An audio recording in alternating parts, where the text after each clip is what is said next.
If you're battling Lyme disease right now, then I know how you feel. Look, Lyme disease has changed the entire direction and course of my life. August of 2016, I almost fainted. I couldn't stand up straight, I couldn't walk, I couldn't drive, I couldn't really see very well. I was getting vertigo and I was getting tunnel vision. And I almost fainted on these white decorative rocks in my parents' backyard at the time. I caught myself on a tree with my arm. There was a big scar on my arm for months after that, and I remember it like it was yesterday, even though my brain was not working correctly. What happened was, from there I got rushed to the hospital where they said, they looked at me, they realized that I had a rash on my skin, and it was lucky that I had that rash because they were able to say, he has Lyme disease. Okay, so the first big hurdle that a lot of us go through is getting that diagnosis. If you don't have a diagnosis for Lyme disease, it's hard to really know what to do. However, the tips and tricks that I use work whether or not you're diagnosed with Lyme disease. As long as you're having some of the symptoms that go along with Lyme disease, it's usually an underlying root issue cause that we can attack using things like herbs, nutrition, healthy conscious living, biohacking, different techniques that we use in order to really bring our body into full alignment and focus on the whole body and use holistic health measures in order to get better. So that being said, even if you don't have a diagnosis, stick through this presentation, my next presentation, the one after that, because I'm telling you, I'll still be able to help you. But again, getting that diagnosis is a big hurdle that a lot of us face. And I got lucky by getting that diagnosis right off the bat because I was nearly dying. Okay, and I do consider this a near-death experience because when they took my heart rate at the hospital, they could not figure out how I was standing up, how I was even sitting up straight, because my heart rate was down to 30 beats per minute. Okay, so at the time I had a daughter, I had a wife, I had a son on the way in my wife's belly. I had a lot on the line. I was absolutely terrified that my kids would grow up without a father. And in fact, I remember, crying late at night, laying in bed, just crying and thinking about death and thinking about, will I make it out of this alive? And talking to my wife about it and her crying and us just really being there for each other. It was a very real, raw moment in my life that I'll always remember.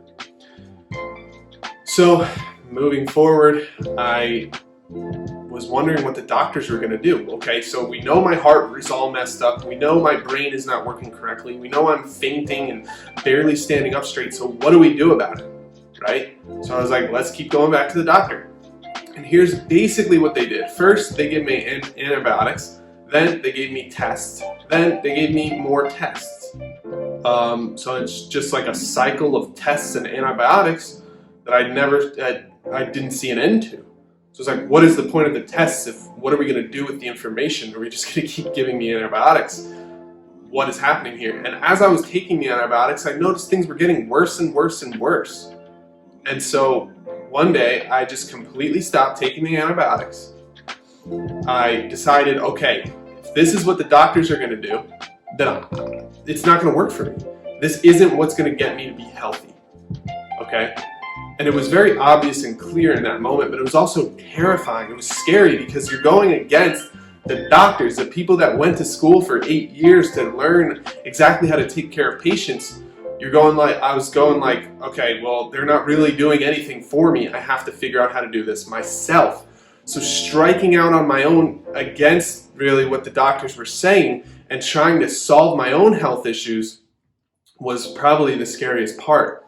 But I did everything in my power. I read every book. I watched every interview. I looked at every single expert in this field to make the decisions about what I was going to take, what I was going to do, how I was going to heal my body. So I did all of the things. I'm not going to go too much into detail because this video would take forever, but I did so many things in order to heal my body. And one by one, maybe one wouldn't work that well, but then another one would work really well, and then one would like not really do much, and then another thing would work really, really well, and then some things just wouldn't work at all. So I tested and I tried and I basically biohacked my way out of Lyme disease. I tried the things that I thought would work to heal my body, and then I measured the results until I was able to be fully healthy. Okay? And it wasn't like that. In fact, it took a couple of years before I felt 100%. And in between, things were going up and down and sideways and all over, and sometimes I felt like crap. Sometimes I couldn't even get out of bed. Other times I felt really healthy out of nowhere, and I felt like I could go run and climb and work out and stuff like that. But then the next day I would be in the dirt, just tired, sick. I would even feel like nauseous sometimes. And all through this entire thing, I had this very hard case of insomnia where my brain just wouldn't let me sleep. And as you may know, sleep is one of the most powerful and beneficial tools and things that we have in order to be healthy and in order to feel like the healthiest version of ourselves. So I was missing out on sleep the entire time. And so through these years of struggle and pain and difficulty and feeling sick and feeling tired and feeling like I was never going to be healthy again, I just kept trying and I just kept doing the different things that I kept learning about. And I noticed as my heart rate started getting back to normal, okay? That was the one thing that I was measuring consistently, and I was able to get it back to normal within a few months of finding out of how bad it was, because I was so focused and I was so ready to change my lifestyle because I needed to survive in order to make sure my kids had a dad growing up, okay? Huge deal, scariest part of my life, and it changed everything forever, because after I finally got myself to full health, what I did next was I studied to become a nutritionist. I studied herbs and biohacking, and I just dove so deep into health, holistic health, and how the body works so that I could help other people. Now, when my aunt's friend has Lyme disease, I'm the one that gets the call. They call me. When my friends have Lyme disease, I'm the one that gets the call. When my friends' friends have Lyme disease, they say, hey, I know this guy, Ryan Kearns. He knows all about Lyme disease. He can help you. And I'm the one that gets the call. It's actually crazy what's happened, because all the time my phone rings with people that I don't know that are asking me for help with Lyme disease. And I never did this to make money. I never did this to try and build a business or anything like that. I just saw what was happening to people. I saw how much it affected my life and changed my health forever. And I decided this needs to change. I need to take responsibility for this because the doctors aren't willing to do the necessary steps in order to heal people. So I need to help people heal with what I've learned and what I know how to do. So for the past 5 years, I've been building up a huge YouTube channel. I've been writing books. I've been speaking one-on-one with people, and I've been coaching people in order to heal from Lyme disease. And it's been absolutely amazing. Now, I need to keep going because I know there's so many people out there that are suffering that I haven't been able to reach. And we can take you by the hand and show you every single thing that we did in order to heal and come to a place where now I feel like I have more energy than I've ever had in my life. I exercise multiple times per week and sometimes even multiple times per day. And I never really feel like I'm completely out of energy and I'm shot and I need to sleep for an entire day.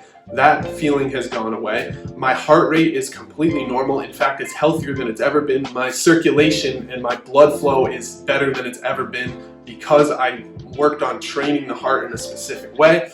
And I've learned an immense amount of biohacking tools, tricks, tips that can help you take control of your holistic health so that you can feel like $1,000,000, so that you can feel the best you've ever felt and show up in the world with that feeling, okay? And when you do that, really anything can happen at that point, right?